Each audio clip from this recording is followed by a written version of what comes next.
emancipating black people.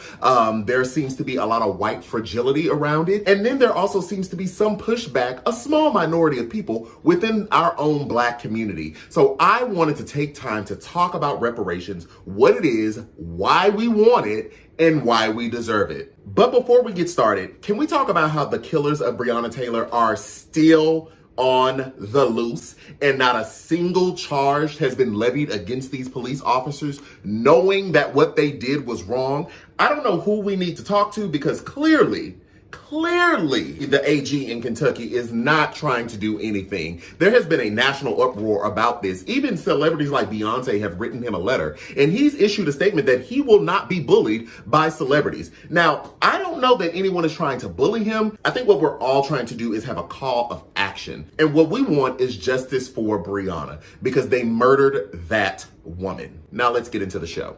So what is reparations? Reparations is compensation for an injury or some type of abuse.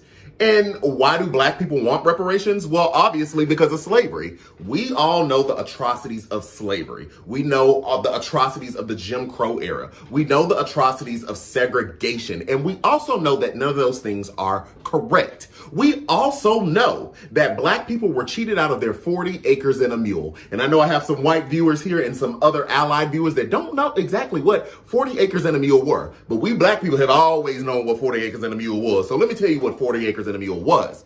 40 acres and a mule was a promise to the freed slave that the government was going to give them 40 acres of land plus a mule. Well, I went and did a little bit more research so we can unpack that and actually find out where that came from. So after the Civil War, when the Union defeated the Confederacy, and the Union is the United States of America, and they defeated the traitors, the Confederacy, there was an agreement called the Field Order 15. Now, what happened during this Field Order 15, some Union, or let's just say America, because that's who they were. We only say Union so we could separate the Union from the Confederacy, and since the Confederacy lost, we'll just say America, okay, for the sake of just being consistent.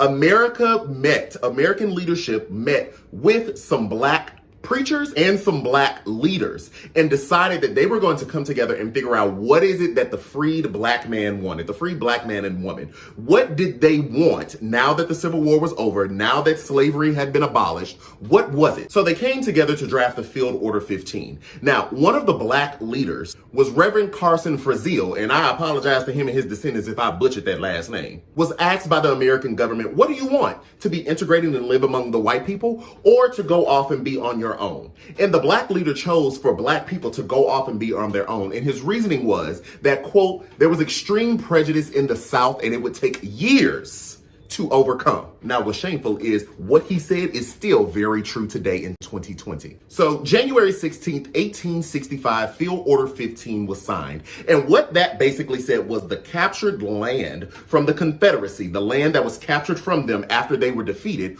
were to be given to the black freed man. And it was supposed to be divvied up by 40 acres. Every family was to get 40 acres of that land to go and live in peace and prosper.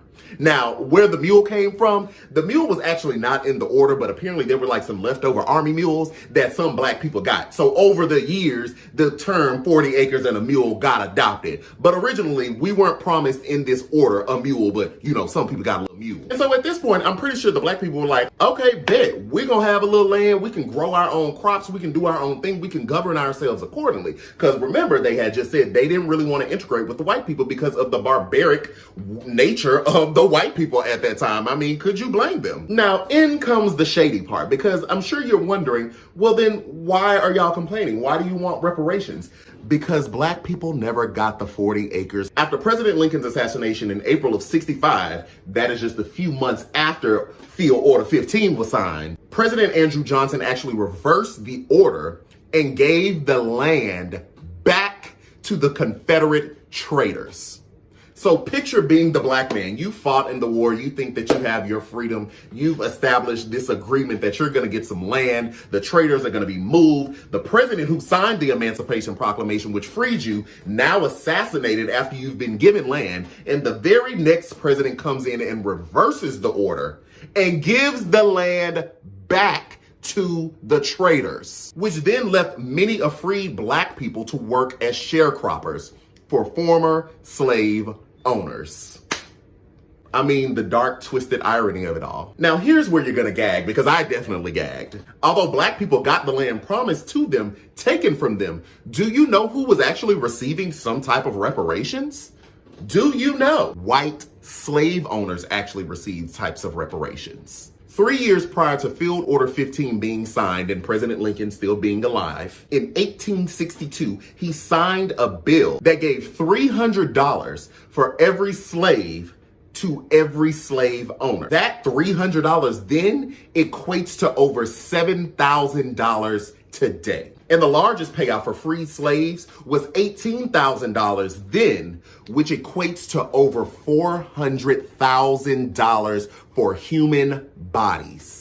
And it wasn't in just America that slave owners got some type of reparations. They did the same thing in England. They did the same thing in France and actually punished the Haitian people for the uprising that liberated Haiti. And so in exchange for formal recognition that Haiti was the first independent Black Western society, they had to pay French former slave owners, which put that place in such a crippling financial circumstance for decades. So when you start thinking about why Haiti is so destitute and desolate, this is why. Now let's come on back to America, because that's who we're talking about right now, trying to put it into perspective for Black people and reparations. This idea of reparations is not new. Even back then, Black folks were fighting for it, but the vast amount of Americans were against it. But you know what they were for?